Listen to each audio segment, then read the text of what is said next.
Paano po kung ipilit ng tao, kapatid na Jerry, yung kanyang gusto, yung kanyang naiisip na paraan ng gagawin niyang paglilingkod? Nasa sa tao yun kung ipipilit po niya, pero ang mahalagang tanong, gusto kaya ng Diyos yung gusto niya? Hindi po pwede po yun. Kaya nga tinatawag na paglilingkod, sapagat ang dapat masunod ay ang pinaglilingkuran.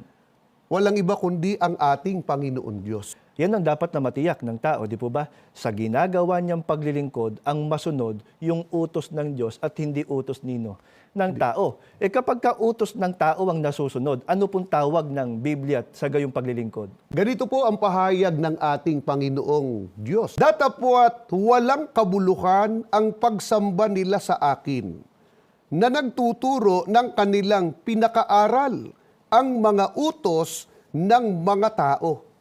Tiniyak ng ating Panginoong Diyos sa pamamagitan ng ating Panginoong Sokristo. Ang sabi, ang gayong paglilingkod, walang kabuluhan. Kaya dapat makatawag ng pansin sa mga nakasubaybay sa atin, yung taong hindi kumikilala o hindi naglilingkod sa Panginoong Diyos, kapareho lang din pala nung tao na bagaman kumikilala, pero hindi naman nagsasagawa ng paglilingkod. Katulad din ng taong kumikilala at naglilingkod, pero mali naman pala yung batayan Yes, opo. sa ginagawa niyang paglilingkod.